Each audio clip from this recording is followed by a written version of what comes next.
Action!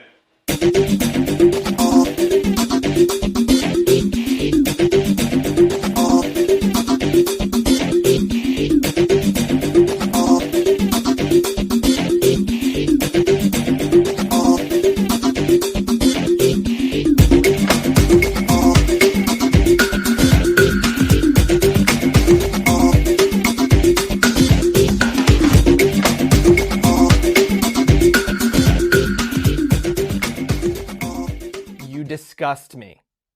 Grow up. Hey, how you doing? This is episode 4 of the movie club. We call it What's the Script?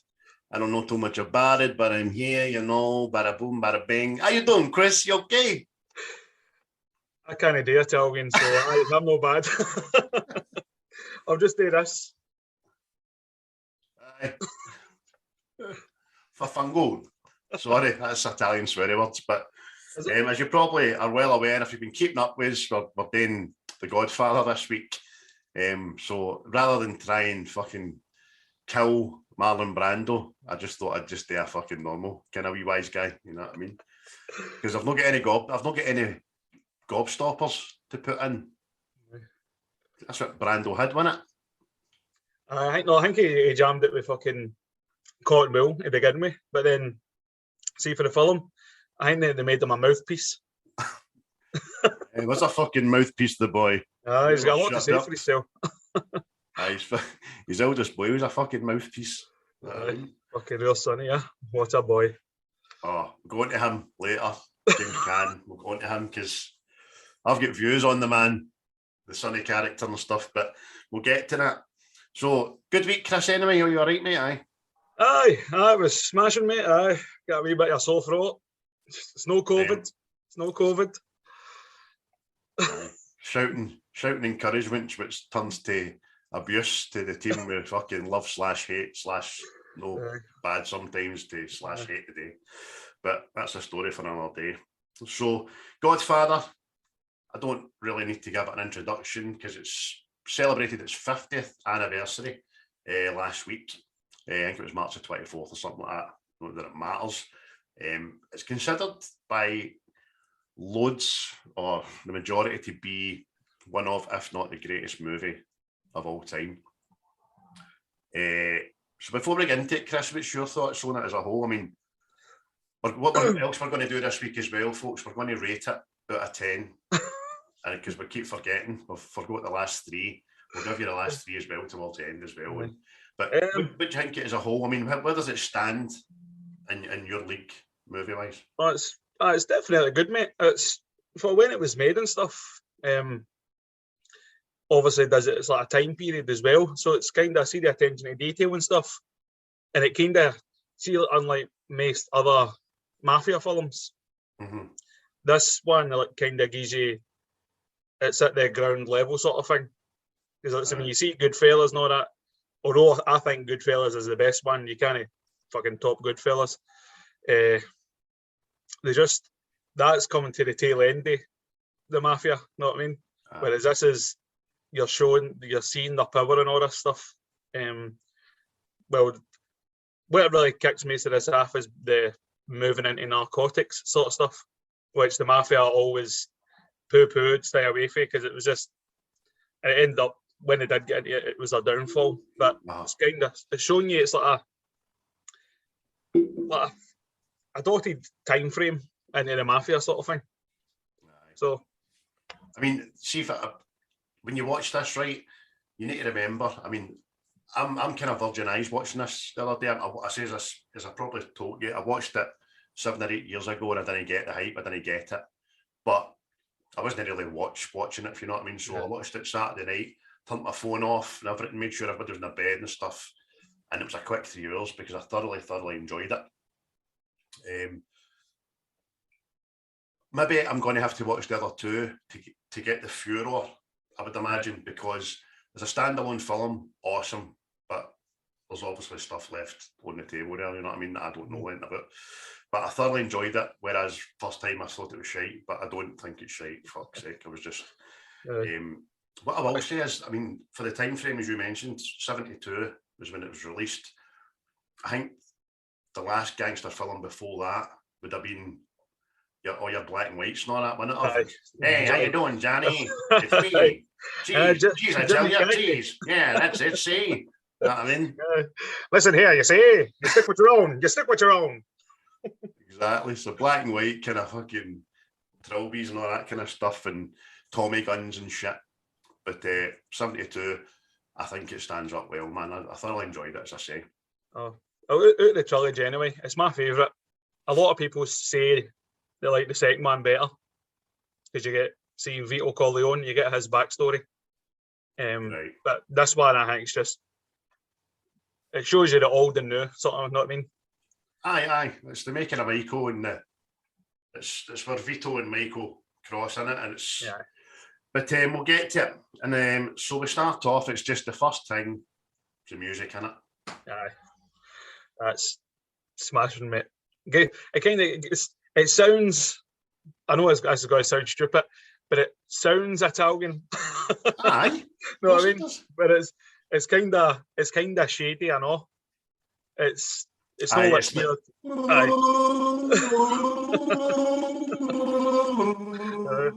Somebody was gargling their throat. But it's no fucking bap Americano, know what I mean? But I think it sets the tone, doesn't it? I definitely sets the tone because it's just black, hear the music, lights come down, and then the first line is "I believe in America," and that kind of Italian owl in an ice cream shop kind of accent. You know what I mean? Fucking everybody's worst accent ever for an Italian. But it looks pure dark and shady and all that, innit?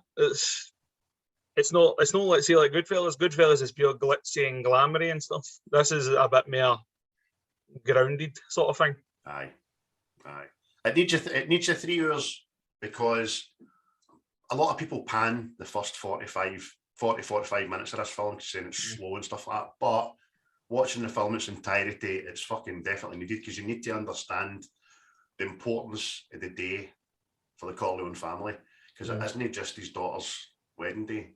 This is a day where everybody in their dug gets a chance to ask Vito for a favour, which you cannot refuse. I mean, you've heard it in a million films and TV shows and comedies ever since, you know what I mean? That make an offer you can't refuse, how you doing? You know what I mean? But this it sets its own. So the wee guy says, I believe in America, and he requests a Vito, doesn't he, Chris? What is it, requests? It tells on the whole story how his daughter get beat up with a couple of guys. How they try to go down the judicial system and stuff, but it didn't work. And then we need to go to Don Corleone for justice. But Vito kind of puts him in his place. Like, if you wanted this sorted, why did you not come to me in the first place? You know what I mean? So I think he's kind of offended by that.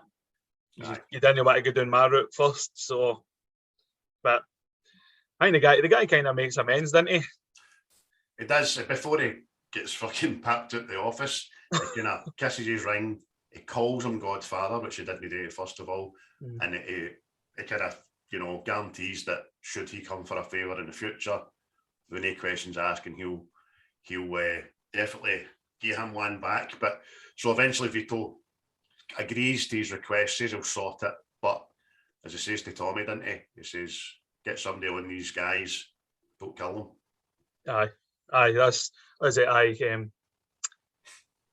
Murder isn't justice because your daughter still lives. Aye. Which I thought was a funny way of looking at it, know what I mean? It was, but although I probably think they deserve to die as well, it's like a touch of a class. Vito, we're not just going to murder for murder's sake just because you asked me. There's got to be justification behind it, you know what I mean? Aye. Which I thought was excellent. Which is a theme in this as well. Murder's only business. Know what I mean? It's not like vendetta sort of stuff. Well, it kind of goes that way, but it's business. Again, and how many other films and movies and things have used that fucking cliche? Aye. Like, you know what I mean? It's not personal, it's just business. I mean, fucking, what do you call him? Mario Puzo's he's a copywritten every one of these fucking lines, man. Yeah, Worth exactly. more than he was, you know what I mean? But so that's the day set. I mean, Vito's going between his the reception and his reception office, all these people. And we got a first look at Michael, who's in the full army regalia with his new squeeze. Kate Hudson, is it? No. I think that's her name, Kate something anyway. Kate something. I can't remember. I wrote down to make a point about it because nobody calls her by her first name. It's always their full name, you know what I mean? Well, I think that's like a kind of tip of the hat as well to see the style back in the day. That's how you addressed people. It wasn't like me and you, all right, Craig, mate. No, that's like, hello, mister. Aye. And that's that. But she's kind of, well, what's happening here? No, this is a big wedding and all that. What do you do? What's your daddy do? And Michael's just going round about the houses, telling him that he's a businessman. Stuff doesn't delve too deep. But behind him's Luca Brasi sitting on the stairs practicing his fucking speech, isn't he? See, that's right away an interesting thing. See him practicing what he was going to say to Vito. That was actually that actor practicing his lines. Oh, really? Really? See, because that guy was actually a mobster. He was actually in the mafia. Right. I think he worked for the Gambino crime family or something. I think he was an enforcer. But see, he goes in to see Vito as well, and he fluffs what he's going to say to him. That he fluffed that, I know. He fluffed his lines, and they just kept that. Aye, that's the trivia. And keep rolling. Oh, well, it worked, man. It definitely worked because it was all nervous and sweaty, and he wasn't even in to ask for anything. He just wanted to condone his gratitude and respect about being invited, because I suppose before that he was just a hitman for him, wasn't he? And he didn't expect to be invited to his daughter's wedding. That's what I mean. There's a lot of things in this are ad-libbed. Look, fucking, well, right away, see how Don Corleone's sitting playing with the wee cat. The wee cat was a stray on the studio set. Know what I mean? Because it was just sitting there all nice and purring away. Like, I keep that in. Makes it a wee bit sinister, know what I mean? It's talking about doing something in while just playing with the cat. Fucking poor kittens fucking getting stroked to death, and probably the most famous kitten in cinema. So out at the wedding, there's nothing really happening. It's a bit jovial and stuff like that. I thought the song was funny, but and they all get a shot, didn't they? Mama Corleone gets up and gives us a wee verse and stuff like that. And we meet Johnny Fontaine, who was like the biggest singer in America at the time. All the lassies fucking love him. They all swoon at his feet and stuff, but even he wants to see Vito. See, that character was supposed to be in the film more, but Frank Sinatra thought it was him and threatened the film. Right. So he was dialed back, sort of thing. Aye. But it's fucking. The other bit I read about that as well was Frank Sinatra actually asked, do you know what, write me into it and we can go the way you want to go and do that part. And he says, no, you're fucking old now, you know what I mean? You're not getting it. That's it. Like, nah, fuck it. Do you know what I mean? Mate, it's fucking. Aye. I see. They say, like, after that bit, see when he goes in to meet Vito. And he tells him, I can't get this film, blah, blah, blah, and fucking, I don't know what I'm going to do. The next thing he gets up, what am I going to do? He fucking slaps him in the face like that. He's like, what should I do? What should I do? Act like a man. Again, but another bit is fucking ad-lib. See him slap him? Was not scripted. Right. See, you look at the actor that's playing Johnny Fontaine, you see him smiling and like covering his face. As if you just do that to me now. Aye, exactly, man. Fucking brilliant. And then fucking cut back to the chief size of that cake. Aye, mate.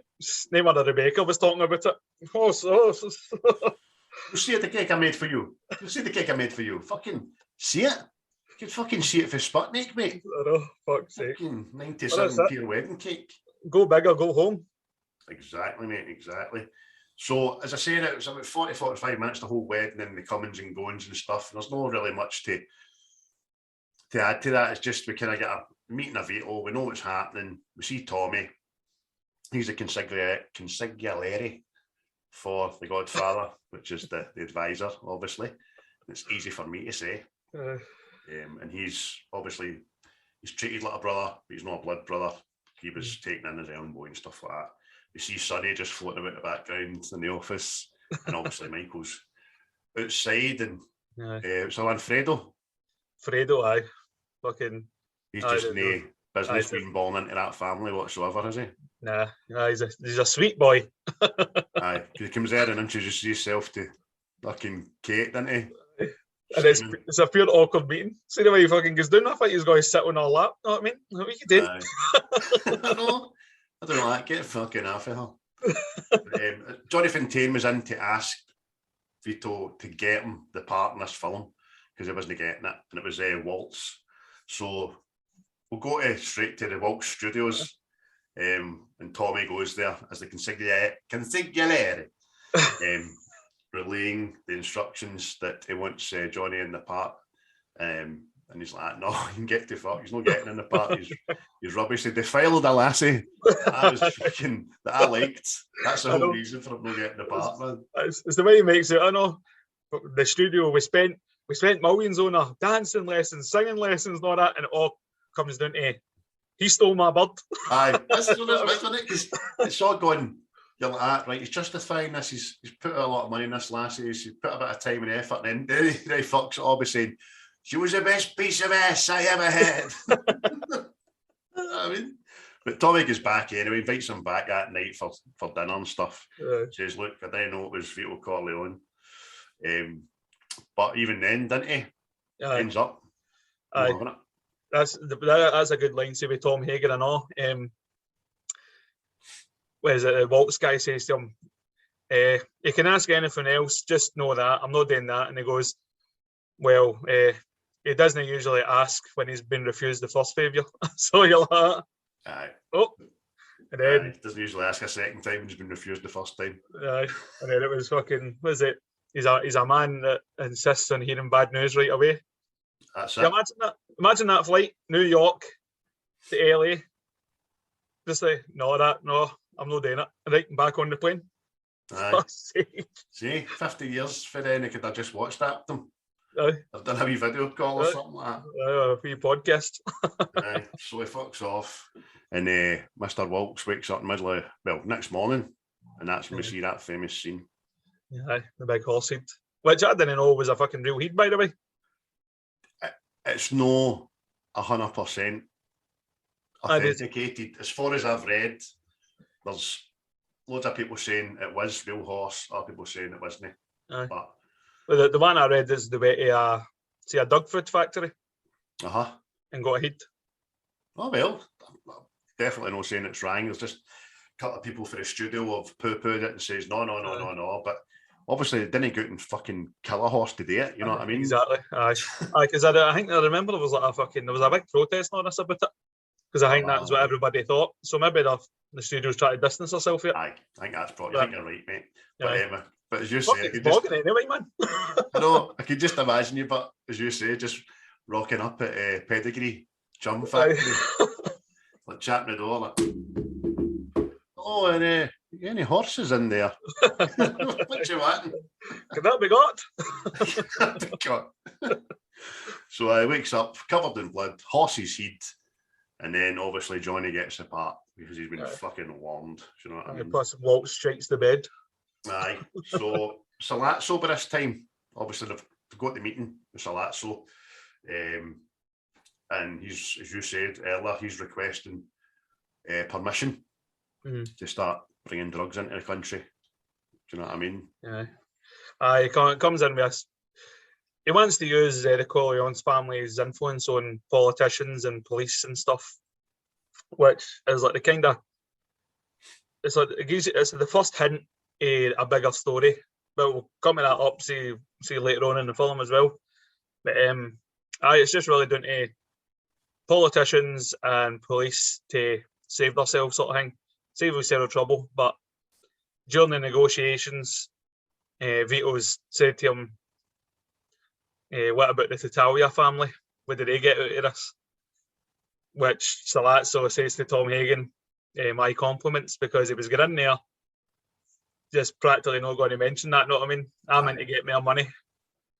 I don't need to tell you anything. Exactly. But obviously Vito's not wanting to go down that route, regardless of Sonny and Tommy's feelings on it, because Sonny's up for it. Aye. And Tommy says, as much as he says, look, it makes good business sense 10 years from now. It's the way that it's happening, whether we go with it or no. You don't want to be left behind and stuff like that. But Vito, to his credit, sticks to his guns. Aye. And don't want no drugs on the street. There you go, that's my Corleone, absolutely pish, man. So Sonny blots it and all, didn't he? And then it's like another wee life lesson.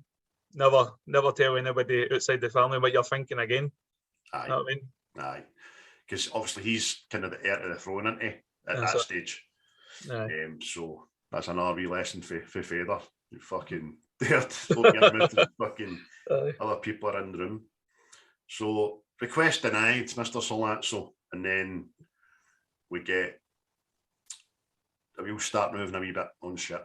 So Tommy is then taken away in a motor. Right. And Mr. Bratzy. Aye. Well, before that and all, Vito's usual driver, Paulie, he calls in sick. But you'll never guess who auditioned for that part. Who? Sylvester Stallone. Really? He was coming up in this later, but not because of that. He auditioned for that, and he auditioned for the part of Carlo, see Connie's husband. Right. He auditioned for the two parts and didn't get them. And then eventually went on to write Rocky. So aye, and took Talia Shire with him, and one of the Corleone's hitmen and all with a wee moustache ended up his gaffer, didn't he? And that's what I was going to mention. But see, before we get any further, right, and we'll get to it in depth probably at the time because when we get to the scene, but Talia Shire still alive? I think so. Right. Is she still walking about telling people that she's an actor? Is she still like dining out on that? Is she still saying to people, yes, I'm a famous actor? Because you can't say actress anymore, it's actor. Because she's fucking awful. Aye. I'm not convinced by her. But convinced by her? She's fucking rid rotten. For all our American friends, rid rotten means you're very poor at what you do. Aye. You know what I mean? Fucking, I'm trying to. I think is she Coppola's sister? I think that's how she ended up in this. Oh, really? Francis right. There you go. Fucking jobs for the boys. There we go. And the gals. Well, I could have played a more convincing part than that, but that's what she's getting called. She's rotten. So look at Bratzy here. Aye, he number one hitman for all mob, and they didn't see that coming. Aye, but see that and all. By the way, see when he's getting choked out. How fucking real did that look? But his eyes. Aye. I swear to God, I thought we were going to pop it. Mate, it's fucking even still. Like, see other stuff I've watched now. That's still the most realistic choke I've ever seen. Do you know what it looks like? Remember when Arnold Schwarzenegger fucking gets exposed to Mars before it turns to oxygen? It's like, his eyes are not coming out and stuff. The tongue fucking heavy reminded me of Jabba the Hutt. See with the fucking tongue. Exactly. So it's all set up. Salazzo's done this because he was refused. He's took Tommy as a kind of bargaining tool, asked him to get back and say to Vito, listen, I want you just to say to him, come on, this makes sense, blah, blah. I'm like, look, I'll try. I'll try. That's all I can do. And he goes, you're free to leave. Away you go. Yeah. And by this time, Tommy doesn't know what Lucas did. And he says, but you might be getting a visit for Luca Brazzi. And then he just sees Salazzo just looking, saying, I don't think we'll hear too much for for Luca Brazzi. Let me worry about Luca. You're like, you dirty bastard. You're a ranging you. Never liked you. You're rubbish. See that bit he fucking stabs him right through the horn, I know? And his horn's pinned to the fucking bar. Fuck me, man. That's it. Do you know what I mean? Because you're going nowhere, mate. You're Aye. pinned. That looks so. Aye, fucking. And then before you look down to deal with that, you're getting the life choked out of you, man. And then so that dirty bastard that lit your fag, he's holding your arm. The theme through this is trust fucking nobody. Everybody in this is traitorous as fuck. It is, and that's why, and again, we'll get to it later, Vito gives Michael a great piece of advice. Do you know what I mean? Aye. Another good father and son moment. Regardless of the industry they're in, it's a good father and son moment for me. But so, then Godfather wants to go and buy some fruit. Aye. Aye, he goes out there and it's obviously the hit. Because Paulie's not there. So he sold Vito out, sort of thing. He sold him out, told him where he's going to be, yada, yada, yada. But this is like the first instance you see Fredo. He's no up to this life at all, man. He's weak, isn't he? Out the car about half an hour late. When he gets his gun out, he drops it. It's done by then. I mean, his dad's just slid in the car, and the getaway car's about 3 miles away. And at first, right, I was like, I would not just kill Fredo on offer. But then I remembered, because it wasn't good business to kill him. They killed Vito, or they tried to kill Vito for a reason. Yep. And killing Fredo wasn't a business decision, you know what I mean? Well, that's just it. If they kill Vito, Fredo's got a chance to take care of the Corleone family. And then you know how weak he is. So that probably worked to their advantage. That's probably why they left him alive. Right. Oh, I never thought of that way, because I always thought Sonny was the oldest brother. No, well, apparently in this, Fredo is the oldest. Right. I didn't know that either. Aye. I always thought it was Sonny, but apparently it's Fredo. He's the oldest. Oh, well. And then Michael, obviously, he's just coming out the picture hall with Kate. Kate Hudson. How you doing, Kate Hudson? You know Kate Hudson, Kate Hudson? And he finds out because she just sees the paper at a newsstand and phones home, gets the load down, and turns out so once the deal with Sonny, once you get your brother and all that, to deal with him. So they meet, don't they? The brothers. They're all back at the house. Clemenza. Who's the other man? Sergio or something, is it? Or Tucci, something along the lines. Tucci. Aye. Eyebrows, I call him. Aye. See, again, like this film, you look at, like, I'm just fucking pulling comparisons for Goodfellas, right? But see, when it came to Goodfellas, all the mobsters and all that were all like good looking, fucking well chiseled looking guys and all that. And then this is showing you reality. They're fucking rotund and fucking eyebrows, and you know what I mean? Overweight, they all smoke and drink too much, they eat too much. It's like, I mean, like after the wedding scene when Don Corleone has that famous tux on and stuff, the meeting with Salazzo after that, he's getting this just shite, mad suit. He's the Godfather and he's got a mad tacky suit on. Just dressed like the old man. Aye. The glitz and glamour are just, what happened, man? Exactly. Yeah, but aye. Well, the hit on Vito goes wrong anyway because he survives. But the meeting that they're on the house, they're trying to discuss plans, what's going to happen, what's the outcome, what they're going to do if Vito dies and stuff. And they're just a damage assessing, isn't it? That's it. Assessing the damage. See where they stand. Because they don't know if he's going to pull through or no, and they're just trying to think worst case scenario.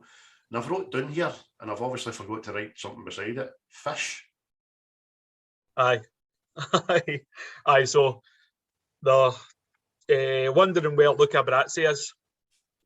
And this is an old Sicilian message, apparently. This parcel comes with Luca Brazzi's bulletproof vest with 2 fish wrapped in it. And another famous saying, Luca Brazzi sleeps with the fishes. I can't believe I fucking never wrote the first bit in front of that. Just like, fishes? Fishes? Fish? What's happening? Fish Mooney in this? Just Gotham. But so I've just learned, look at Brad's he's sleeping with the fishes. It's an old Sicilian saying. So there we go. You see Paulie again, I know. They've obviously tippled that Paulie's the wee grass. When he comes in, Sonny's like, hey, how you feeling? You okay and all that? And he's like, yeah, I'm a little, I'll be okay. Like, yeah, go get something. Yeah, take care of yourself. Get that fucker dead. You know what I mean? As soon as he's back, better kill that motherfucker on the little shit. Man, James Caan. Fucking, see the way he's fucking sitting there, I know. Pure hairy fucking choodles and all that. Oh. Are you monkey man, aren't you? He's said it last week, like Richard Keys, man. Pure hairy backed. Do you know what I mean? Didn't stop him getting a pump at the wedding, right enough. Yeah, right enough. Even at the wedding, obviously, for those that haven't seen it, he takes a bridesmaid up to one of the rooms, but he just walks out nonchalant, never seen her before in his life, and whisper, whisper, whisper. Okay, see what was there? So about a minute, know what I mean? Fucking brilliant, man. But Paulie's sent it, thinking everything's cool and he's got away with it, but he's getting done in, man. And that hit is funny. Aye. No for Paulie, obviously. No, because Paulie's dead. Aye, but just when you get in the car, he kind of turns around and says to what is that hitman's name? The kind of rotund guy that's in it throughout. Clemenza. Fucking keep forgetting it. I said that like a pure Glaswegian. Clemenza. Clemenza. He's named after a bit of fruit, that boy. Aye. So the cunt in the front obviously says to him, I sit in the back, I can't see you at the rear view mirror. See if you're Paulie then, you've got half a brain, you're like, uh-oh. Aye, you know? Something's amiss here. But he's obviously wide enough thinking, well, I'm not getting choked out if Rocco's had to move to a different seat. But was the way you run that, isn't it? They just fucking pop. Aye, that's it. So Clemenza gets out, says I need to stop for a pee. Well, he's out. Bang, bang, Paulie's dead. But then Clemenza comes back, pulls up his fly, says to the guy who took the shot, oh, leave the gun. Take the cannolis. And again, mate, that was another bit of his ad-libbed. Was it? That actor just made that up on the spot. Oh, class, and they just man. Fucking amazing, by the way. See, I didn't know half this shit until I started fucking researching it. You're ahead of the game, man. I've hardly touched on the trivia this week, just because I've been daddy daycare for a couple of days, but aye, brilliant. Just imagine a mobster, because it portrays the fact that this is fucking, again, just business. It's my job. I've seen this a million times.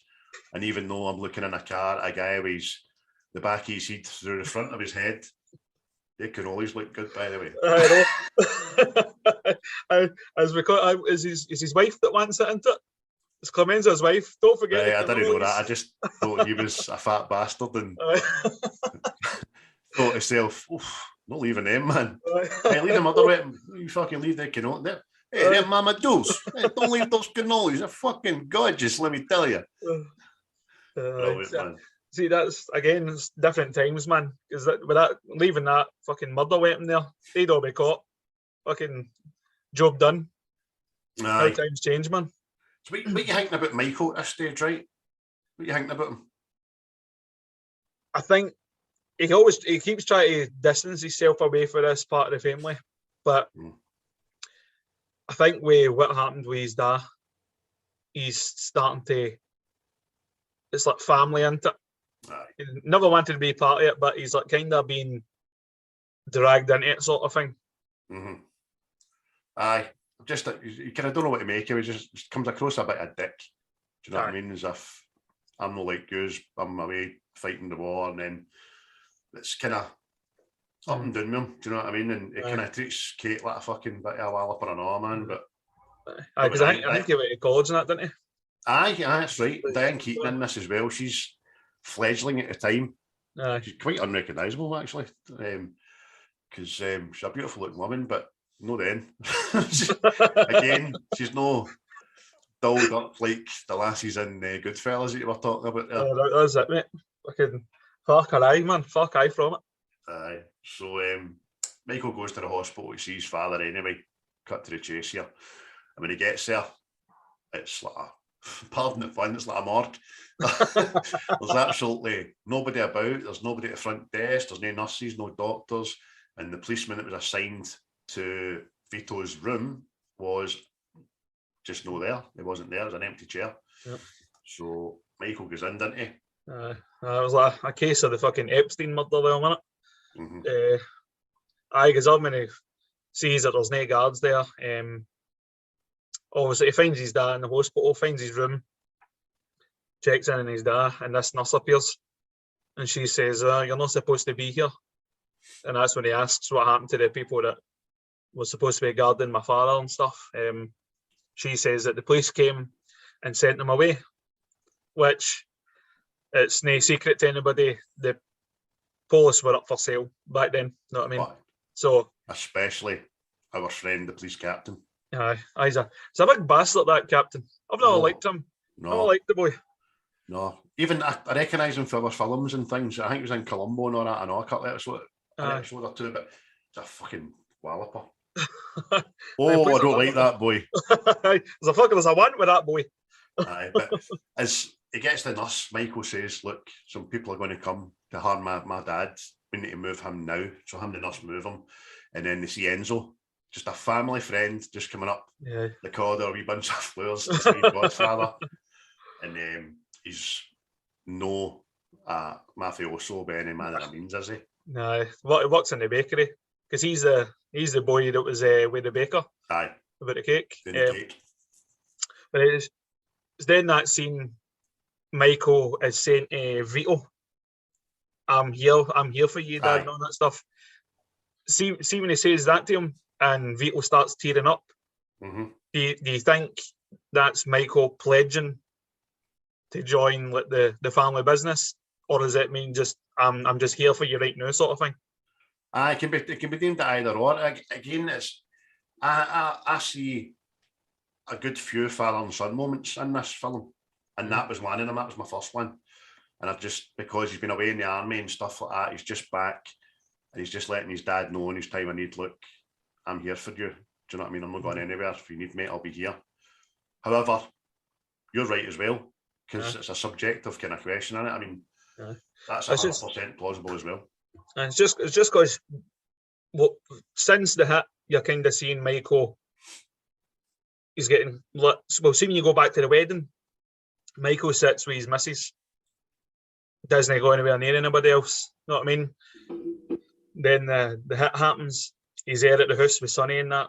They're all talking business and stuff. Then he's got to see his dad. He doesn't want to spend time with Kate. So I'm just wondering if he's like his mood's changing like towards, and that was the moment he was pledging himself to the family business. Aye, totally right, man. I just seen it first of all as a father-son thing. But I totally get that. I think you're totally right. I had it done anyway. I had either or done. Mm-hmm. Enzo and Mike promises. Poor wee Enzo. He tells me he knows these guys are coming for his dad. He says, look, come to the front door, stand with me, put your hand in as if you've got a gun. Just stand, it'll be fine, it'll be fine, it'll be fine. Mm-hmm. Enzo's fucking shite yourself. So the big, you know what I mean, car pulls up, all these people look at, decide, nah, too shady. We were told nobody would be here, and they fuck off. And Vito lives to fight another day. Yeah, that's it. And again, that's how you know it's like a setup, because nobody's phoned the police. So the police are going there thinking there's been a hit. Know what I mean? Exactly. Nobody's phoned the police, and then in 2 seconds later, it looks like fucking Ibrox was the day. Every police in the world convened in the one place for no reason. You know what I mean? And that's when we get our first fucking look at the big police captain bastard, man. He's a big bastard. See, this film is obviously in theme with the times, but I don't know, just because when this film was made, 72, just racism was rife. Mm-hmm. But there's so many fucking racist remarks in this, isn't it? Just in his one line. Aye. What is it? It says, I've seen you all. Aye, something Guinea. thug rats or something like that, hood rats or something like that. The fuck? It's like, dearie me. I know You know- him, but the funny thing about that is he's clearly himself an Irish immigrant. You know what I Aye, mean? exactly. You're like, Every- fucking. Every polis in Chicago and New York at that time. Oh, brilliant, man. It's just, Michael gives me a bit of chat back, didn't he? aye. Where's the people? Where's the people regarding my father and all that? And he's just like policy now. Put him in the van. Fucking, but then puts it to him. What is the top paying you to murder my father, sort of thing? And then that obviously gets his goat up in it. Hold him up. Hold him good and tight. And yeah, by the way, what a punch! I looked through and all, by the way. I know. Fucking hell, man. It's like, oh. Broke poor Michael's jaw, so it did. Aye, and that doesn't get fixed for about 8 years, but it looks at. I know. I was going to ask you that. It has that black eye for. Because I'm like, I'm sure there's a time hop. Michael's got a wedding now and still got a black eye. But it's like the broken jaw that he wears like a fucking badge of honour ever since it happened. Do you know what I mean? Mental, man. So, and we find out as well in the car after it that Sonny has done a hit on Bruno Tattaglia. So it came out, man. And that's when Michael hatches the fucking plan. Aye, yeah. Sonny wants a meet. Santano wants a meet. Sonny, as we know. They're talking about how to end this before it spirals out of control, sort of thing. Before it ends up for the tit for tat stuff. Because the plan gets foiled because Tom Hagen hires private detectives to guard Vito, and they can't be removed for fucking whatever reason. So that's put a spanner in the works. But back at the house, they're all talking. Meanwhile, Tom Hagen is still trying to persuade Sonny to take the deal. Just make peace, get done with this, fucking blah, blah, blah, blah. But Michael showing a bit of his intelligence that Sonny and Fredo don't have. They know, because he's still a civilian, he'll arrange to meet with him and he'll take the two of them out, which is mated by fucking hilarity because I know. They still see him as the wee boy, the wee college boy and stuff. And which is funny, because see at that minute when they started laughing, do you know what I thought? I thought, hold on a minute, Michael's just back for war. What are the chances Michael's probably killed more people than you have and seen worse death and maiming than you have? Yeah. But because he's not pulled the trigger for the family or in the family's name, it's hilarity. He suggests that he's going to put a bullet in a couple of folk. That's the way Sonny says to him. You're not shooting for 200 yards away. You need to see the guy. You need to get blood on your suit. And you're like, fucking, what's the difference? Exactly. Fucking hell, man. Still taking a life, man. But as I say, Michael hatches a plan. It's a brilliant plan, isn't it? Oh, tremendous, aye. Simple, effective. Aye. Plays on his civilian label he's been given, because he's not anything to do with the family or whatever. Obviously, he must know some of the tricks of the trade anyway, because he knows that he can't have a weapon on him. So he says to them, "You'll need to plant a weapon for me." So, but the way they do it, aye, it was a bit of planning that any of them had anyway, wasn't it? Oh, definitely. I mean, again, see, even that the plan is, folks. Obviously, if you've not seen it, is that once they find out where they're going to have the meet, somebody will get in there beforehand, put a gun taped to the back of the toilet system. Michael will go in, bit of chit chat, say, "Can I go to the toilet?" Because he says, "No, don't say you're going. Ask to go," and then get the gun, come back out, bada boom, bada bing. Again, that's something that's been used in a few films since as well. That's exact same plan. That's it. Yeah, well, aye, they're waiting about, isn't it? They're waiting about for all the. Sorry, Michael's answer to Sonny is, it's no personal, it's just business. Aye. You know what I mean? Just back in the few things, in it, and even you see Tom the whole time has been like, "No, let's just make peace. Let's just make peace." And when Michael convincing him, he's like, we're talking about a dirty cop, a cop that's involved with the rackets, involved with drugs and stuff. We could spin that. And then I think you see Tom's attitude turn for we shouldn't be doing this to, well, why that should work. Because see, technically, Vito is his dad. Know what I mean? Oh, So he's wanting revenge, but he has to think like was his job title again? Consigliere. I can see if I say it in Italian, I can say it no bother, but Scottish accent with false teeth is fucking hard. But if you say consigliere, no bother. His advisor. Aye. But they hatched the plan, isn't it? Hatch the plan. The plan's in motion. Sitting about the table a couple of hours beforehand, they still don't know where the meat is. And they eventually get it. They eventually get a reliable source to tell them it's in a little restaurant downtown, or I can't remember, Queens or something like that. And that's fair enough. But obviously, Salazzo's going to send his car to come and pick him up because he doesn't know where they're going. Yeah. And before they meet, even on the bridge, Michael's fly. Aye. He says, "Are we going to Jersey?" Aye. And that's when they think to themselves, "Oh, he doesn't know where we're going." And they do the big U-turn on the Brooklyn Bridge and head to Queens. See, it's all the wee details, mate. It's brilliant how they done it. It's like stuff you would just pure overlook. You know what I mean? But it's just like it's pure slight, and it adds to the film. Aye. So clever. That's, I suppose, they get the term "wise guys" for a fucking reason. Do you know what I mean? Aye. Aye.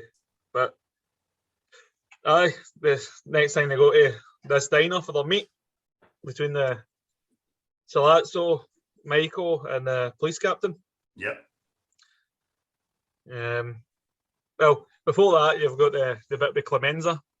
Clemenza's tell Michael how to do the hit. It's like, you shoot. Aye, and again, obviously, this is the guy with the cannolis. That's just how I do my job. What you want to do is, you know what I mean? And even when he makes a gun for him and stuff like that, beforehand, the guns get extra grip on it and stuff, so it doesn't slide out his hand. And I just, what does it say to me? Went, let the gun drop to your side, because people won't know that you've dropped it, but they'll still think you've got it, and so they'll know going near you. And anyways, they'll be too busy shitting their pants. Get the fuck out of there. They'll be looking at you, but don't look right at them. But don't look away either. You're like, how the fuck did you do that? Look at them, but don't look right at them. Walking out the door like that, man. Fucking. You know what I mean? But even at that as well, it does warn them beforehand. It says, but listen, after this, you'll need to lay low for a good time. You'll need to go away. Aye. How long? Maybe a year. So I ain't bother. Aye, because as it says, they need something like this. Clears out all the bad blood. You're like that. I know. How are we going to clear out this bad blood? We're going to do some bad blood. So they end up at this diner. The three of them sitting at a table, and so the police captain's none the wiser. They start speaking in Sicilian.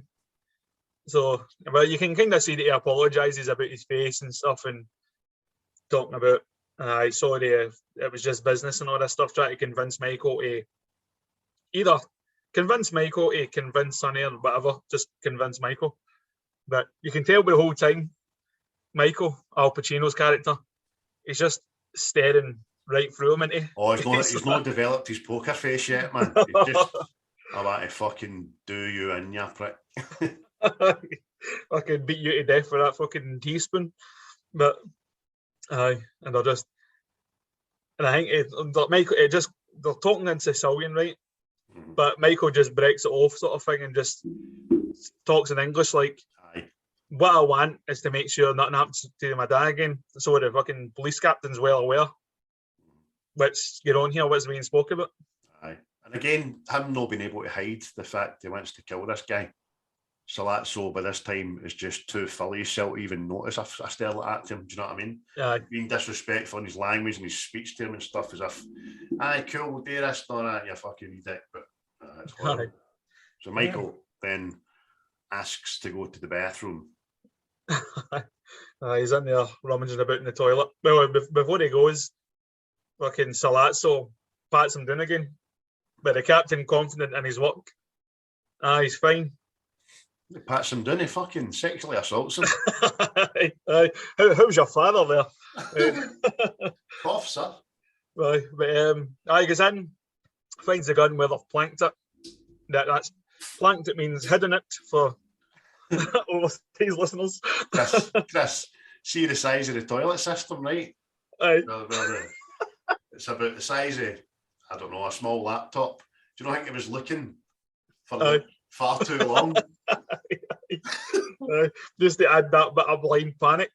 Maybe it was done that purpose to terrify the fucking moviegoers or whatever. Well, do you know what? Even watching it in the house, this is one of the few films that you get to know the plan before it's hatched. Yeah. And you know it's going to pay off because there's another 2 hours of the film to go, you know what I mean? But you're still, I hope he finds this gun, hope he does this, I hope he gets out of there. So it does work, man. The suspense is pretty damn good, man. But so Michael comes back down, sits at the table. Salazzo starts spouting more shite. How we're going to do this, going to do that. And it's just see that camera angle, it kind of pans in a wee bit and it's looking at Michael.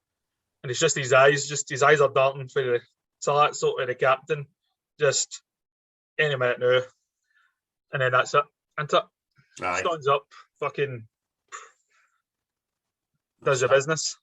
I like the way he gets the police captain's chewing his food, so he shoots him in the throat first, right the gullet, then gives him one in the head, but that's after he's popped Salazzo. But Salazzo only got 1 bullet. I know it was enough, but he was warned beforehand, give him 2 each, just to make fucking sure. And then he does what he's told, drops his hand to his side, perhaps. He forgets about that to begin with, didn't he? Starts walking out like fucking the detective and I know half of them, and then goes, "Oh fuck!" Oh, gun. No, right into a fucking waiting car and sped off to fucking Sicily. So he's out the picture for the foreseeable till the heat, dies down and stuff. And by this time, Vito gets home, and every member, his family and his family's family and their family and 2 families down and families for all over the world are standing in his hall. Well, he goes up the stairs on a stretcher, no strapped in. How the fuck? See, sliding. Right, what's funny about that at all? Marlon Brando knew he was getting carried up these stairs. He put weights in the stretcher. Did he? Why? Just to burn him up.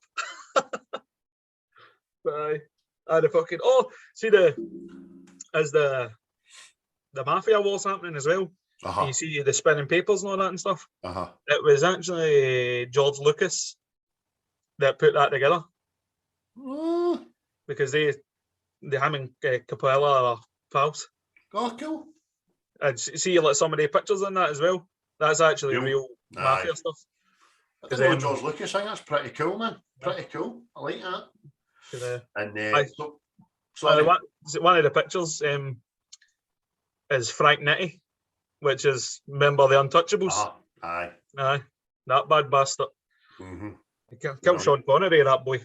I know, but he squealed like a stuck Irish pig. Fucking, you sound anything like that? That breeds one of the great lines. Where's Nitti? He's in the car. Aye, fucking right off the roof, man. So Vito's home, and that's when he learns that Michael's away. He's done the deed, and then he knows that I didn't want him in the family business. Fucking heartbroken, isn't he? That's that kind of started, and it's too late. There's no getting back now. You know what I mean? Michael's now. Do you know what I mean? His path is now chosen. Vito knows this, and it saddens him, breaks his heart, as you say, mate. And all the while, Sonny is kind of running the things, while his dad's laid up, and he wants to go to war with everybody. Aye, running it into the fucking grun. But that's when you first kind of see fucking Carlo, Connie's husband. I think this is where the seed gets planted, where he becomes a bit of a rat. Because I can't remember if he's beat her up at this point or not. But he starts talking to her at the table, telling her to shut up and all that, and you see Sonny telling her my fucking.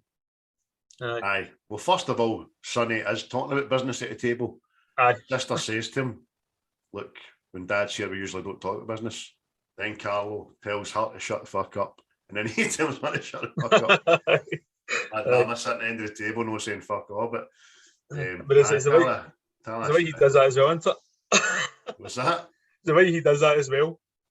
Carlo goes to, Sonny, can I talk to you and Tom after? And he goes, we don't talk about business at the table. And it's the kind of way of saying, fuck you. Definitely. So then we get a wee shot of Michael in Italy auditioning for Peaky Blinders with his wee flat cap on and that. And do you know what else I've noticed? And all the time Michael's in Italy, and for a short time when he comes back after it, he just develops this hanky thing. That's a detail that's it's not put into the film, but see in the book, apparently the punch damaged Michael's sinuses. All right. See this dabbing and shit. That's because he's got snottles running down his face and all that. Yeah. But I just thought it was a mad mafioso thing. It was like, Jesus Christ. He's just sniffing fucking glue off it, getting high. Aye. You bit of Tixie Licks. For the younger viewers, that's I don't know either, but it's Coppola. That's what it is now. Oh, that's sweetie goodness. Coppola tastes lovely, so it does.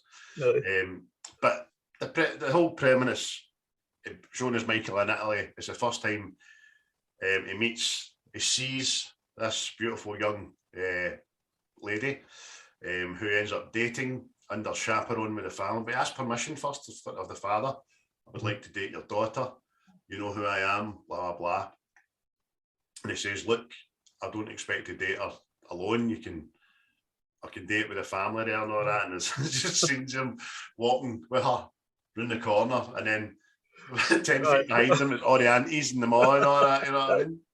I think it was just, that was a good thing I know. It was showing you the old traditions, see, like fucking Sicily and all that. I don't know if they've done it everywhere, but it was showing you the old traditions that the courting, shall we say, had to be honourable. Aye, there was a code, you know what I mean? That was it. The first time you get a wee shot there was on the wedding night there. But so Mike's her and stuff like that. And this is where you see Carol first. Well, Sonny goes to sister's house. She answers the door. She's fairly pregnant, and she's got fucking burst face and a black eye and stuff, isn't she? Yeah. Aye, fucking Sonny goes off his tits, fucking right down to, it looks like fucking Brooklyn and all that stuff, doesn't it? The old street scene. It looks like fucking. See, I love shit like that. See the old streets down in like New York and all that. It's tremendous looking. But fire hydrants all let off and stuff. When he goes down, Sonny starts setting about Carlo, whacking him with bins, fucking bites him and everything. See when Can starts hitting him with a bin lid. Aye. That's even after. Is it before the bin lid or after the bin lid? He takes off his own shoe, takes off his shoe, and scuds him and starts hitting him with his own shoe, man. Fucking brilliant. Oh. And the bit with the bin lid, that was just Can himself. He fucking dinged me. But as it goes in further into the street, he starts kicking him in the ribs and the stomach and all that. But apparently, while filming that, James Caan broke 2 ribs. Really? Apparently. Do you know but Caan refused to done it? Actually pushed him over that wee fence thing, man. Aye. But that's because Caan refutes that because he says he was fighting with a double. And if you look close, he is fighting with a double. But I don't know how they always splice stuff. And they get a stunt double in and then I don't know when that happened. But a large part of that was like a single shot lens, wasn't it, man? For distance. That's how I don't know what the guy says. He get two broke ribs anyway, but Cannon refutes it because he says he was fighting with a double. So, well, I like to go with legend on you there, with you, mate. I like to think that James Caan did fucking break his two ribs. he deserves it for playing a bastard there. And before we get to the tragedy that is Sonny, shortly, James Caan, man, how fucking brilliant is he? Mate, he's amazing. See the way he just flies off the handle, because it's good and all. See, but it shows you the different. See, with all the sons, they Vito. You've got the mad hothead Italian, like what you're expecting for all the mad wee hoodlums. You've got Michael, who ends up intelligent, quiet, but he ends up fucking ruthless as well. Mm-hmm. And then you've got Fredo, that's just pure quiet. It's like they all become the kind of the disappointment. It's like the three. You're right, mate. It's like the three factions and his three sons. The one that's born and bred for this. The one that's got a bit of a brain and wants to keep his fucking distance and be a good cunt. And the useless bastard. Hey, ma, bait you a scan, ma. You want a cannoli, ma? I love my just no use. Just as I say, it was just no business being anywhere near that family, never mind being born into it, man. So, Carlos gets shit kicked out of him. And then Sonny finds, but hold on. I'm way ahead of myself here. Oh, son of a... Sister Carlos, Sonny. And Sonny's fucking... Is it his death, the next scene? Well, it goes to Connie and Carlo's flat. A woman phones the house, and Connie picks up and finds out he's been fucking about, sort of thing. And then she goes, the dinner's on the table that he's told her to make, and he says, nah, I'm gonna. So she wrecks the house, which you think is just, it's a horrible scene, by the way. It is. The belt. Fucking horrible, man. It is. Do you think cunts get away with that? Makes you fucking sick. But especially, again, she's still pregnant. Aye. And no, do you know, I was going to make a joke about it and say he wasn't getting the belt out until she started acting. He's like, oh, here, fucking, you're terrible. But no, you're right, mate. Well, see, in her defence there, researching this again, during that scene, she lost a shoe. But instead of going back to get the shoe, she ran through all the broken porcelain and glass and all that. So there's props to Lassie. Talia Shire. But still shite. But it's fucking it's a horrible scene, man. He starts hitting her with a belt and fucking chases her through the house practically. But you soon find out that it's for a total other horrible fucking reason. It's for a setup. Aye. To get Sonny. Aye. Connie phones the house. Aye. Connie phones the house and tells her ma, and Sonny ends up finding it. So instead of waiting on them to go with him, Sonny just jumps in the car. I'm going to kill that bastard. Jumps in the car. Gets to the was it a toll booth? Toll booth. Aye. Wherever that may be to or from, I don't know. But and he gets to the toll, stops at the toll. He's himself in the car, and then all these wee hoods pop up with their fucking pistols and guns and stuff, and just that was quite a fucking brutal scene as well, mate. Aye, you get fucking, well, as Vito says later, fucking massacred, didn't he? I did.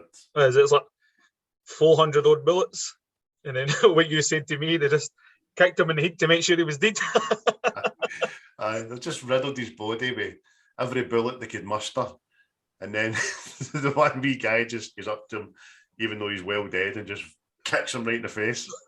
But as you said, which you're probably quite right in as well, it was nothing to do with that. It was just to show disrespect. Do you know what I mean? Do you know what? Proper. See that bit, but see when they pop up with the guns. My head, every time I see it, I just think Bugsy Malone. The pie, isn't it? It's in Grand Slam, free and easy. Brilliant, man.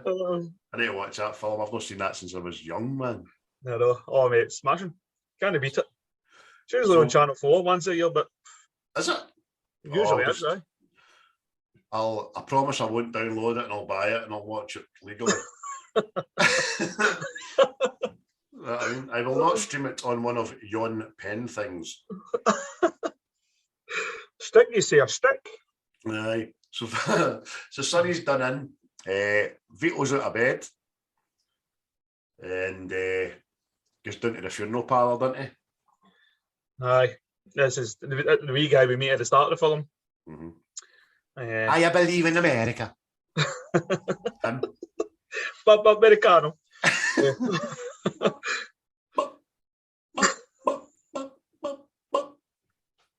Americano. But aye, fucking. Sorry. There's a singer in the boy. Vito, who isn't fully recovered yet, he well, first of all, he says to Tom and that, doesn't he? Doesn't want any more acts of vengeance. He wants a meat sat down to end this war, but then they end up in the funeral. Aye, they end up in the funeral home. Obviously, Sonny's ma's not seen the state he's in because he does get fucking massacred.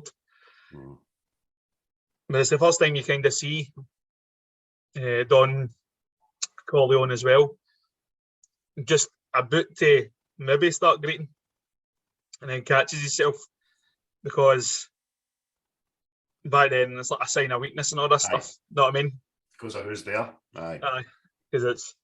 But he says he doesn't want his mother to see him like this. Mm-hmm.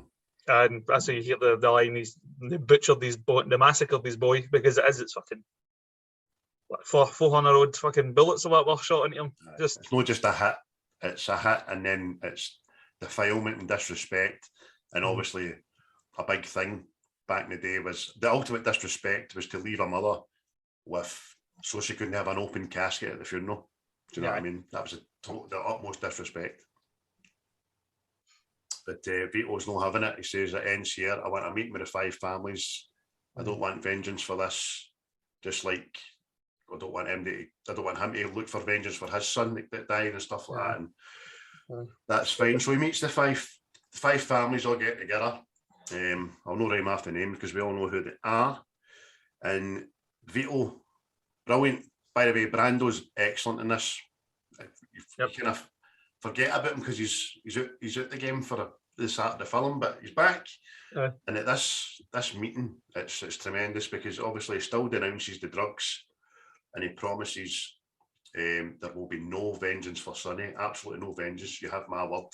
You all know me. Blah blah blah. However, my other son, Michael, when he comes back, if there anything should happen to him, I will have things to say about people around this table.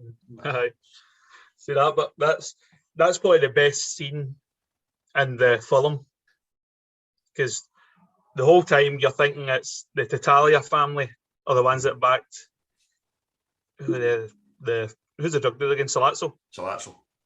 Yeah, the whole time you think it's the Tatalia family that's backed Salazzo, but when they're sitting there in that meeting, it's Barzini at the top of the table, and he reveals himself, because this whole time he's been hidden in the shadows, but this is when he reveals himself, because he starts asking for the same things that Salazzo was asking for. Yes. Saying Vito has the politicians, you should share the politicians. But see, as the scene goes on as well, you see Tatalia and Barzini exchanging looks.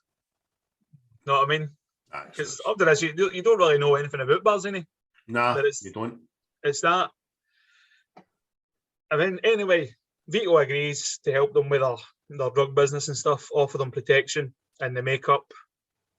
But it's after on the ride home with Tom, that's when you says to Tom, Barzini will have had these people vetted anyway. Aye. And that just shows you. Sorry. it's just like a funeral as well. He starts laughing and stuff, and he's having a fag, and everybody's walking up to him. This is later on, obviously, and he's just fucking nonchalant, not giving a fuck, thinking he's bulletproof and all that. You don't like him, man. Coppola makes a brilliant. Coppola all the way through this is. Don't be wrong, you've got to give the actors credit as well, but Coppola's making, like people, he's making you root for the underdog, he's wanting you. It's great, man. That's what's good about this film. But Tom thinks Vito's made a mistake by going, no, do you know me to Talia? But it's showing you Vito's intelligence. He's like, no, fucking Talia couldn't have outfought Sonny. But Barzini was too smart for him, sort of thing. That's it. So definitely. But he's already made peace. He's already made peace, so there can't be any fucking vengeance with that things. But then it goes back to Sicily with Michael, doesn't it? Does indeed. And he's been there a while now. Obviously, he's fell in love. Long story short, the last he sees, he's courted, falls in love, marries her. Are they driving about the yard? He's trying to teach her to drive in the courtyard in Italy in this kind of fucking olive grove or something like that.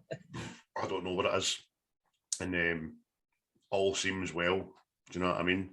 To Michael is shouted by one of his bodyguards, are we going to take the car in? Stuff like that. You're going to drive? I can't remember his answer. I think it just says no. He says, I'm going to be driving. Is your wife going to be in the car as well? Says aye. But that is obviously alludes to what happens next. Aye, and he realises, didn't he? Because he looks at his bodyguard and he just fucking shits himself and runs away, and then knows he's fucking done something, and his wife just got to start the car and was like, no. Aye, and it's a fucking bomb in it. Oh, aye. I think there's still bits of her fucking orbiting South Manhattan. Aye. Fucking roofs all blow up to bits and everything, man. You're like, oh, they were fucking making sure he was dead. Aye, definitely. So Michael gets, long story short, he comes back, and we see Kate, didn't we? Kate's teacher, I take it, isn't she? Aye. Moved on with her life anyway. Know what I mean? Aye. Because the whole time he's been in Sicily, he's blanked her, and the family's blanked her, sort of thing. She keeps turning up, they keep turning her out. But when Michael's back, so Kate's out with some kids, taking them a walk, and Michael appears for the car looking a bit dapper with a hat and a big long grandfather coat on and stuff like that. And it's this when, see this bit here, right? Kate says to him, Michael, how long have you been back? And Michael says, about a year. Do you know what I mean? There's two things here, right? One, Michael, you're a fucking dick. You've been away, married this woman. She's get blown up and thought, fuck, and go back home. And then he gives Kate the pure patter. It's as if to just say, how you doing? We're back a year. Hey, missed you. I've not stopped thinking about you and all that. And she buys it. See, this is where I think it's kind of sinister as well, mate. Because by that point, I think Michael is the Don, right? I think he is now the Don. But he's been back a year, and I think he knows he needs an heir. So I think that's why he's went back for Kate, sort of thing. Aye. But you think to yourself, aye. I've got a problem with having read up on this and stuff, and people always talk about Kate getting a hard time, Kate being a poor soul, Kate, blah, blah, Kate. Kate fucking knows. Aye. She knows what she signed up for. Do you know what I mean? She's not stupid. Aye. So that was always the argument with The Sopranos as well, mate. They always talk about Carmela gets a raw deal yet, and you're like that. And her own words, man, I got it with me. It turned me on. You know what I mean? She knows the fucking script. What's that? They know they were getting power. Know what I mean? They wouldn't want for anything. Know what I mean? And you're talking post-war, so wasn't the best of times anyway. You know what I mean? Exactly. Whereas, and Mama Corleone, she says earlier on, she knows the script, you know what I mean? She knows what Vito is, what Vito's about, but she does say, but he looks after us, he takes care of us, that's all. That's all I want. She knows the script, but obviously these newfangled 70s women are wanting a wee bit more after gangsters. You know, the house and the trappings aren't good enough now. Now I want you to stay home. I mean, talk about the Goodfellas as well. It's when Henry comes home, that scene, and they're still staying with her parents, and she starts, "Where you been, you call you out all night?" He just pushes his cell laughing. Thumbs up out. And what is it? You're not Jewish. You're not Jewish. still gets to the mod in it. Man. Brilliant. Oh, We need to do Goodfellas, man. Need to do it. Oh. But so Michael's back a year. Aye. Vito gets up.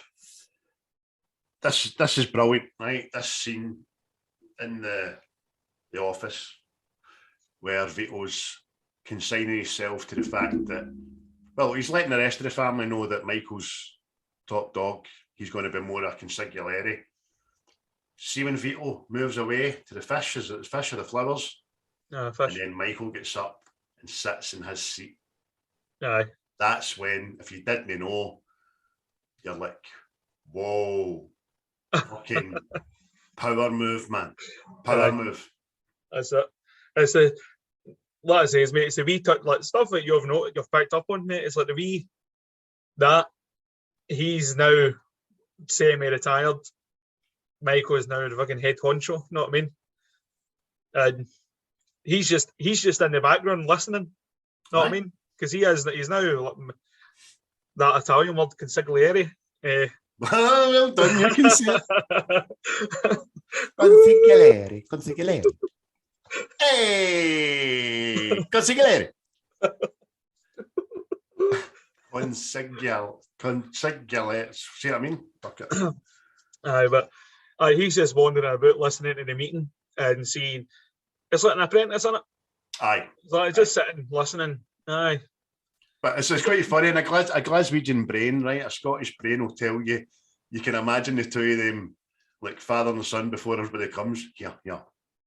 What we'll do, right? Right. I'll move, right? And then you get up, right?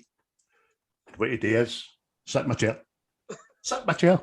Oh, sit there, wait to see their faces. See if you sit in my chair. Oh my fucking God, sit in my chair. Oh, I bet you Don Corleone doesn't talk like that. Oh, here, Michael, come here to tell me. Watch this. I've got an idea. Oh, you're going to love it. I'll get to my flowers, right? My flowers. You go. Chair. Oh, brilliant. Fucking hell. Aye, so sorry, mate, I keep making you laugh. As my mate says, he says, you look like an excited puppy on the dodgeball one. You're laughing. He said he was laughing with you. But Michael sits, as soon as he sits in the chair, man, there's just this, Pacino's just this whole new fucking character, man. It's just, it's not even the chin out, it's just calm, collected, methodical. Here's what's happening, the new setup. My dad's got my trust, so all users got my trust. And the biggest thing for me was when he tells Tommy he's out, but he's not out. He's just getting moved to Vegas because I think there's a merrier bond with Michael and Tommy than there is with Michael and his other two brothers. Yeah, definitely, man. Plus, there's also a smart thing he does there as well when he says to Carlo, when we move to Nevada, you're going to be my right-hand man. What happens there is he takes care of Carlo, not having to worry about Carlo, because Carlo now thinks he's got a big job. You know what I mean? So he's not going to do what he's done before. You know what I mean? But the whole plan, man, moving to Nevada, that's part, because I think it's part of Don Corleone's dream for the Corleone family to become legit one day. And I think this is like the first step into doing it. Moving to Nevada, getting away from the city, the old reputation and stuff. So, but it's like, you can see with Tom, he's just, Vito has to sit down with him. Tom, I thought you were a good consigliere. And it's just... Again, if you can do it in the Glaswegian, Yeah, Tom. By the way, mate, listen, I don't know what's up with him. I swear to God, he never told me about this. I thought you were doing a brilliant job, you know what I mean? Oh, Rob McGlinskey interpreting for the Neds. but it's done through love, as we know, mate. He's put him at the firing line. Do you know what I mean? And obviously he's got his dad there in his ear as well, which is fucking the best advice you can fucking ever get. Again, another great father and son moment. Him knowing he's going to sit in a chair, great father and son moment as well. It's like, I'm just going to portray your power to everybody here and let you do it. You know what I mean? Fucking magic. So before we know it, we're in Vegas, aren't we? Aye, the big glitz and glamour. Got to meet fucking Mo Green. Aye, Mo Green. So you see Fredo again, but in it. And he just... Aye, he's getting fucking a wee bit big for his boots. Aye. It's a joke, man. He's been fucking Las Vegas-ized or whatever they call it. You know what I mean? Aye. But so he thinks anyway. Yeah, aye. He's like an idiot, see, like a gangster or whatever, and it just goes to their head. They just become an arse. You know what I mean? I think everything's going to be a party, but Michael's business sets it straight. Like, nah, yeah, get the dancers not to fuck. Because obviously Michael's there with Tommy as his Vegas consigliere to try and buy out Mo Green. He just basically turns up and says to Mo Green, who owns the biggest casino in Vegas at the time, name your price, I'm buying you out. Mo Green fucking doesn't like this because half his nut says you're not buying fuck all. At this point, Fredo, who's working for Mo Green, Mo says, look, I take your brother in and all that, do you a favour and you come treat me like this. And then Michael says to him, tells Mo Green that he knows that's not that when you've been smacking my brother about in front of people. You know what I mean? That nobody knew. And even the last gasp, Fredo, as you say, fucking daft wee puppy, and goes against the family with his request. It's just like, it was like Mo Green's fucking lapdog. Hey, listen to him, all right, you can't be coming in here disrespecting Mo Green. That's it. It's aye, that's what Michael, aye, Fredo, you're my brother and I love you, but don't take sides against the family again, ever. So see that's, I know you've not seen the second one, but it's like fucking, it's here, fucking be on the side of this family at all times, sort of thing. That's how there's things that add up through the trilogy and all that, but he's serious about that threat. I know, I can imagine, but again, actually, that was a brother. Giving him a courtesy again. That was you're lucky you're my fucking brother. Anybody else would have been just shot. That's for it. that kind of lack of respect. Definitely. But brilliant, fucking awesome line, man. And I'm glad you got to deliver it, the bastard. So there we go, man. Next up, Vito and Mike. There's another brilliant scene, mate, in it. It's like you like these father and son moments, don't you? Yeah, mate. Today, because people, right, it's a gangster film, right? But it's no just a gangster film. There's so much more behind it. And maybe you've got to be in a certain position in your own family to see these things. Not just father and son thing for me is quite big. And Vito's always portrayed as painted as a big mafia boss, fucking no got a heart of stone. However, this film, we find out he fucking survives and treats his wife with respect. He loves his sons. In the face of vengeance and revenge, he'll still look at the bigger picture to avoid bloodshed. There's so much more to Vito, man, than just being the guy that gives the go ahead for everybody to get the hits. Know what I mean? The order. He's just showing you the mentorship into it. He's teaching Michael all the tricks of the trade and stuff. Just say to Michael, but say I never wanted this for you. That's where you're getting the first kind of hint that Vito wanted to go legit with the whole thing. He went, I knew Sonny was going to have to go through this. But then he goes, that fucking, see your brother? I knew he was going to fucking, you know what he's like, he's fucking. That's what it says, and he went, Fredo. Again, hits home that he knew that Fredo wasn't going to be up to this, know what I mean? But he's like, I know I wanted this for you. I wanted you to fucking climb higher, like senator or whatever, call Leon and stuff.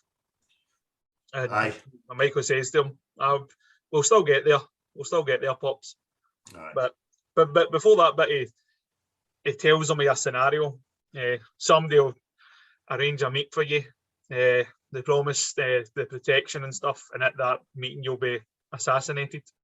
And you just see Michael's face going like that. I'll be what? The fuck? Gonna say that again, da? Fucking pit of snakes, man. Again, that is both fucking family advice and brilliant consigliere advice. Yep. Do you know what I mean? That's just another tool of the trade, trick of the trade. By the way, somebody will set the meet up, and that guy's the guy that's fucking betrayed you. Do you know what I mean? Brilliant. And who is it that does it? So, Bill, sorry, Vito passes, didn't he? Aye. Vito, playing with his grandson, again, it's a humanising scene, isn't it? Yes. It's familiar, isn't it?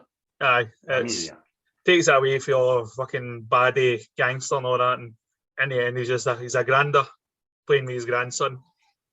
But whatever happens, he fucking falls down and dies. But see that bit of the scene with the Wayne?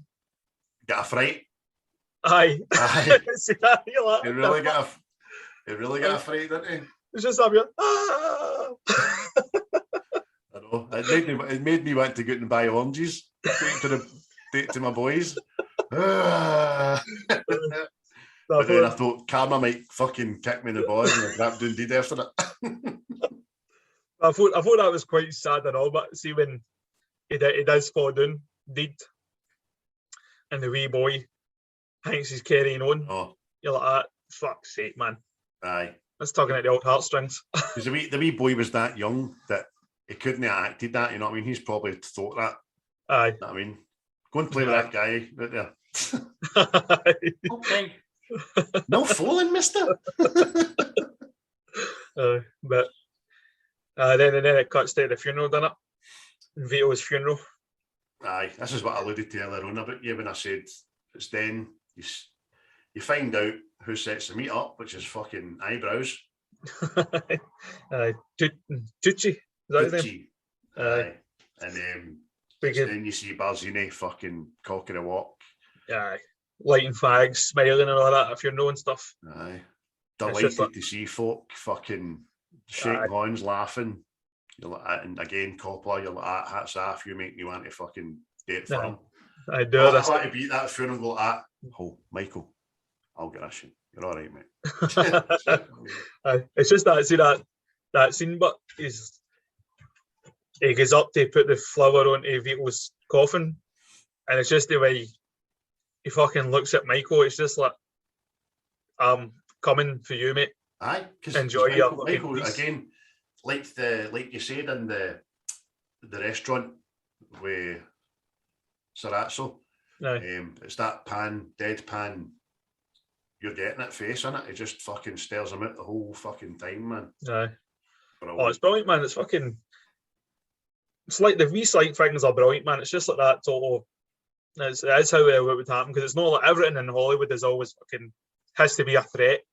You know what I mean? But just see the looks, just the acting, but just sheer looks. It's brilliant, man. Aye. Sometimes as you say, sometimes the best acting has been nothing said. Aye. Even Dodgeball. Dodgy. Even Dodgeball. Dodgeball. I'm not playing that game. That sounds dodgy. Well, maybe Godfather 4. Dodgeball. That's a bit dodgy, that. Okay, brilliant. But even last week in Dodgeball, some of the best bits, there was nothing said. It was just the looks, man, wasn't it? It was fucking Vince Vaughn and Conor McKnight and that. Fucking awesome. So after the funeral, we've learned it's fucking Tucci Barzini, and we know what's going to happen. This meet, it's been set up, is where Michael's going to go and allegedly be, well, it's been set up for him to be assassinated anyway. Yeah. However, Michael has a plan, Christopher. What is said plan? Oh, of course. Whilst he's given himself a brilliant alibi by being in, what is it? It's a baptism, isn't it?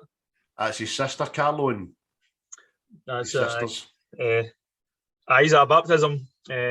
Meanwhile, he's arranged for all the heads of the five families. Is he one of the five? So it's 4 families he's killed in. Yes.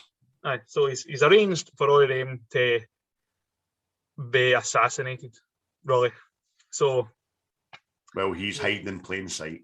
aye, but see, again, it's good what they've done there. It's just they're going through the whole ritual thing. Michael, do you believe in the devil? Blah blah blah, and he goes, yes. And the next thing, bang. Aye. You know what I mean? Michael, do you believe in the Lord Jesus Christ? I do. Bang. You know what I mean? Just this. I believe in everything good, and I've given this a sign off. Aye, it's amazing, man. Because even before it, and he says, is it Tommy's talking? I can't remember. He just says, after the baptism, I will be the one true Godfather. Aye. But, I don't think it says one true, but aye. it says, I will be the Godfather. Aye, just takes it. I mean, it's good to see Barzini fucking get it, isn't it? Oh, aye. Because he's the bastard all the way through this. Aye, and he gets it in the back and all, running away like a fucking Aye. coward. Instead of, I mean, all through the film, other ones just take it, you know what I mean? Aye, steady front up. But, aye, it says, the guy that plays Clemenza, he had a falling out with Coppola during the film, right? So, see that scene him coming up the stairs? Uh-huh. Coppola made him do that 42 times as revenge. That's brilliant, isn't it? Go again. Aye. Nah, I just didn't believe that run there. I just, you know. Aye. And can we get this guy another coat? Can we put another coat in this guy, please? Aye. Bricks in the pockets. I was going to say that. I've put a weight in each pocket. The Jake is flying up. Aye, that wee bit of revenge, know what I mean? I know. Take 47. Can I get a drink? Sorry, listen, that soap when the corner's shut. We'll get it this time, promise you. The sweat fucking laughed off. They'd be fucking glad I'd be looking in the back. But, aye, so Michael confirms himself as the one true Godfather. He showed his ruthless side and he showed his cunning, isn't it? Yes. Yeah. Gave his self-supreme power, that's it. And on the stairs of the chapel, says to Carlo, look, get back to the house and all that, I'll meet you there. And under the guise of, listen, you're still my number one, no, go to the house and I'll meet you there and we'll sort this out. Aye, he's none the wiser. But it's the same with Tessio as well. He's on the phone to somebody and says to Tom, oh, I hope Michael can get us a good deal here. Still being the fucking rat, know what I mean? But obviously, they're on to him sort of thing. So as he goes out into the courtyard, he's surrounded by all the Corleone men, isn't he? Right. Is there anybody out of this? And Aye. for somebody that's been in that their whole life to even ask that fucking question, you're like, come on, eyebrows. You fucking know the score here. Yeah, big sleek-it bastard. But you see, even to have the gall to ask that, I know. can you get me out of this for old time's sake? Like, what? You just fucking try to set up the heat honcho. Exactly. There's just absolutely no way. You fucking bampot. That's not how we roll. In Godfather 1, let me have you. Not at all. Not at all. Just you get in that car. Have at it. But then it cuts into inside the house, and it makes Michael look a bit sinister, doesn't it? You see with just the lighting and stuff as he comes in. Aye. It's very fucking Omen-like. Aye, you're right. Again, I know we hark on about cinematography sometimes. Maybe not so much last week in Dodgeball, but the things like that, right? But I'm thinking more of along the lines of in the nighttime scenes when they're driving the cars and they make New York look like this fucking dull, poorly lit, shady bastard place. You know what I mean? It's awesome for 1972. awesome. And then, as you say there, you just know why he comes in that door, the lighting, and his mood. Aye, make him look sinister as fuck, man. Michael says to Carlo he has to answer for Santino because they know. Because that always annoyed me in this film. See, when I seen it, I thought that fucker was going to get away with battling the sister. I know. What about through it? Aye. Do you know what I mean? You're like, what? He's still alive here. Aye, exactly.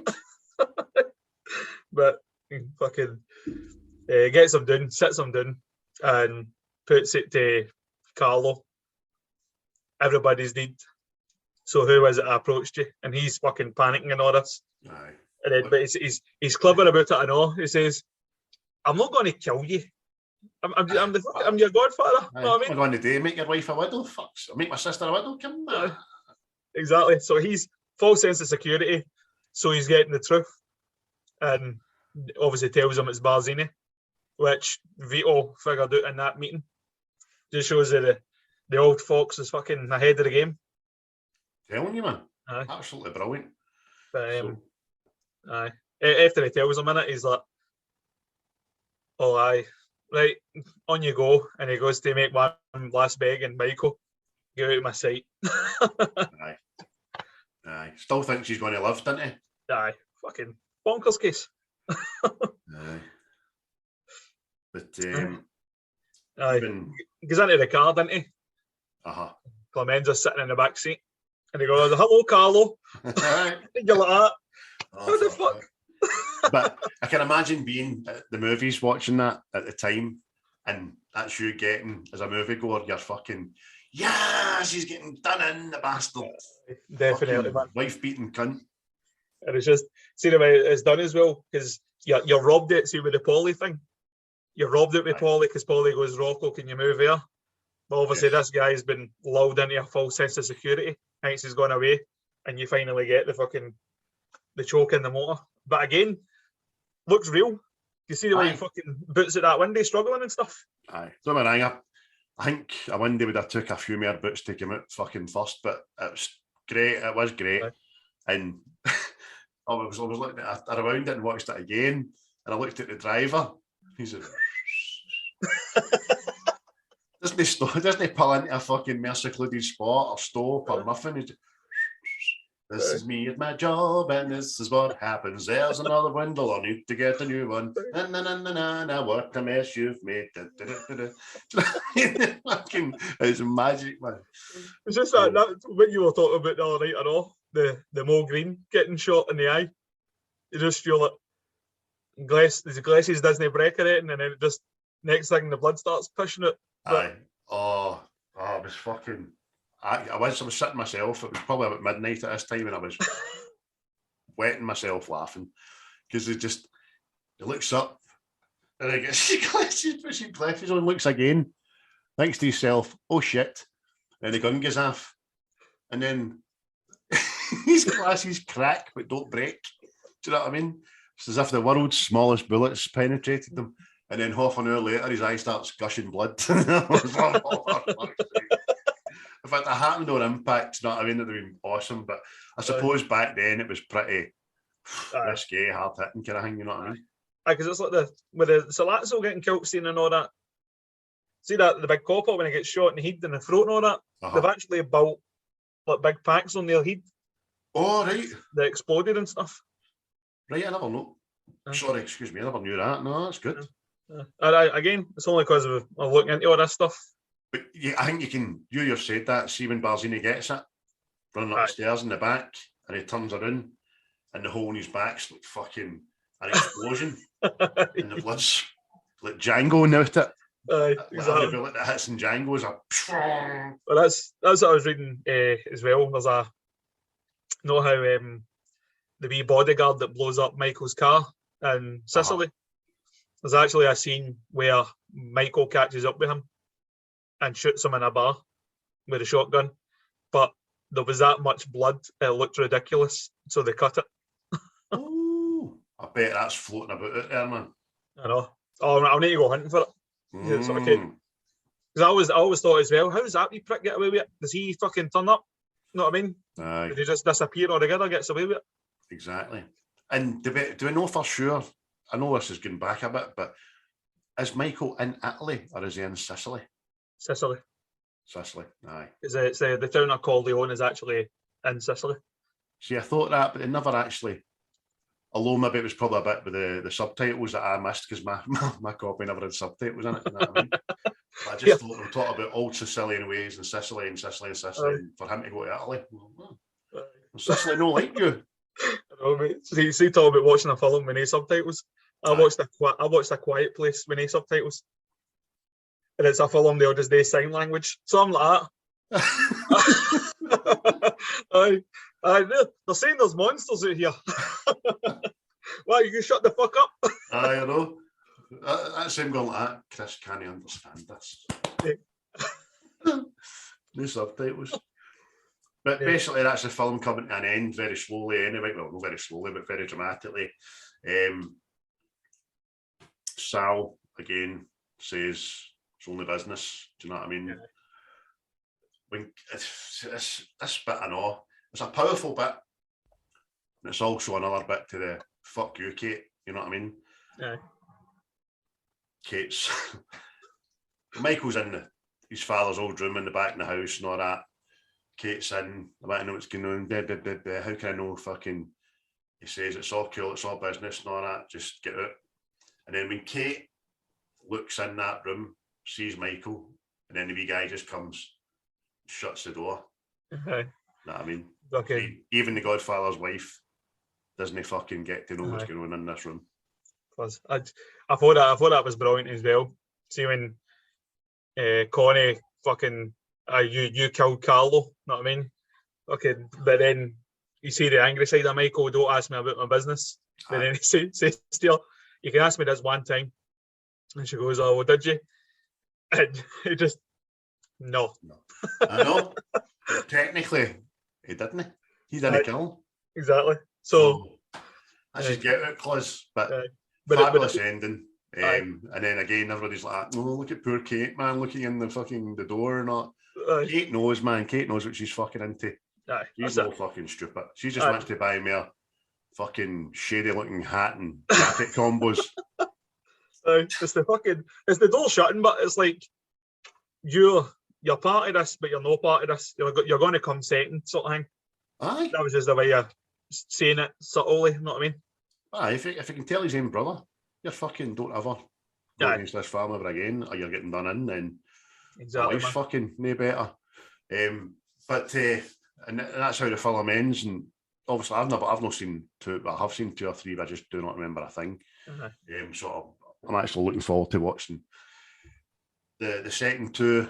The follow-up to on the back of that, because there's obviously going to, as you say, lots to happen in the backstory with Vito and stuff like that, which is going to be good. And then a lot of people do reference the second one as a better film. This is usually an argument people have. They always say it's the best. But I think it's because it shows you the beginnings. See with Vito and stuff, how he goes from a civilian to the mob boss sort of thing. But I prefer the first one. The first one's the best for me. It's good, eh? It's like a fine sausage from Naples, you know. Stone baked pizza, motherfucker. But feeling all the stuff behind this, by the way, there was see when I say to you, there was so much stuff in the background of this. It was unbelievable. Hit me with a fact. Hit me with some knowledge. Elvis Presley auditioned for the role of Tom Hagen. Away. I swear. The studio also didn't want Al Pacino in the film. They were offering the part to Burt Reynolds. Burt Reynolds, I knew that. Jack Nicholson. And Warren Beatty, I know. Wanting him for Sonny. Yep. Which was, again, at that time, masterstroke. Masterstroke, because they would all try to outact one another. They were on their pomp, man, early to mid-70s, you know what I mean? Definitely. Warren Beatty was the pin-up for every cunt, and Jack Nicholson was one flew over a cuckoo's nest, you know what I mean? Exactly. stuff like fucking some of it, like Al Pacino and all that. They were only paid fucking 35 grand total for the whole film. The director, Once Upon a Time in America, he was asked to direct it and knocked it back. Knocked it back, that's right. I didn't want to glorify the mafia, and then made Once Upon a Time. I know. What? I know. Again, that's a classic as well. However, must fucking keep him up. Well, must have kept him up at night. That fucker. Aye, definitely. Fucking. And a mobster at the time, Joe Colombo, he threatened to get the movie stopped, right? That's why, and he got access to the script, made changes to the script and stuff. That's why there's no mention of, there's no use of the word mafia or Cosa Nostra in the whole film. Right, okay. And part of it was to hire mafioso guys as extras and advisors. Aye, very good. You're going for fucking oils with all the stuff in it. It was unbelievable. Sounds like it. So, I mean, in closing, mate, what is your... In fact, give your score out of 10 for this. 9. I'll get a 9. 9? Aye. I'm going 8.5. 8.5, but I believe it might go up once I see the sequel and that. Because the first one will make more relevance. But listen, thoroughly enjoyed it. It wasn't shite like I thought it was to start with. And I sent you a text, Peter Griffin still went, I didn't like it. And insists upon itself. But that's 8.5. All day long. Thoroughly recommend it to anybody that's not seen it. If anybody's just kind of up their own arse's arm and think it's rotten. No, I didn't care for it. Don't see the furor, really. It insists upon itself. Yeah, rather shabby. What a shabby barrel of people, you know. But well, we're on. Might as well do this as well then. Fuck, we need to be quick. Stand By Me out of 10. What'd you get? 8. 9 for me. Batman Begins. 7.8. Oh, really? Aye. Fucking that's good. That's good. Aye, well, I suppose you're right. Aye, it's a 9 for me again, man. And Dodgeball. Oh, I'll give that 8.8 or something. That's fucking. I don't usually rate it, but I see watching it again, brilliant. 8.5, man. 8.5 all day long. So we're not us up to date with the ratings, but we will remember and do it every week. Yeah. It is Chris's choice next time around. I don't know what he's chose, if he has or not yet. Are you going to have a wee think about it, mate? Aye, we're going to have a wee. I don't know.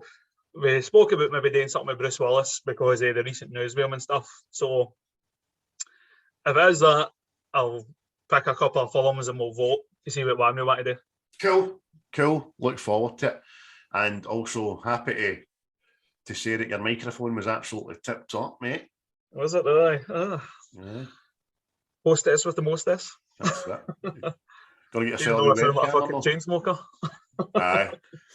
I know, I forgot my vape, so I've not had a puff in, I think, nearly 2 hours I've been on, mate. Oh! that's good going for a 3-hour movie. It is. And by the way, dialed it down as well, man. I cut out a lot of shit. Yeah. That wasn't a shit, but we get through it anyway, mate. You filled in the gaps that I left, and that was good enough for me. So, listen, thanks very much, my man. No worries. That's good that you enjoyed it the second time, then. I did. I'm glad I did. And I would strongly urge anybody that didn't to turn their fucking phone off and all that, you know what I mean? And just sit and give yourself 3 hours. Because, like I said, the 3 hours didn't feel like 3 hours, it just flew in. I get right into it. And my biggest regret about the whole film was no seeing more of James Caan. Aye. His character. I just think he's great. I mean, there's a reason they brought him back for Mickey Blue. And I mean, even in Elf, he can't Nobel. He still acts like a wise guy. You know what I mean? And he's the author of a book company. Well, he's the top publicist of a book company, but he's still brilliant, man. Right. So I'll let you crack on with your Sunday evening, sir. Yes, Thank you very much. Yes. Until next time. And yes, I will converse with you on the morrow. Yes, like a consigliere. Aye, good. See what you did there. Yo. Yo. See you later, mate. See you later, mate. And action!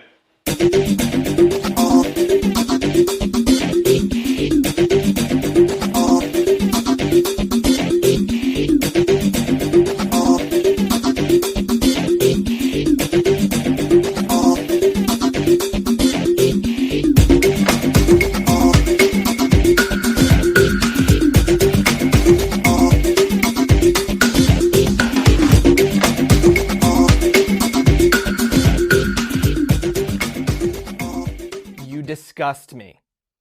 Grow up.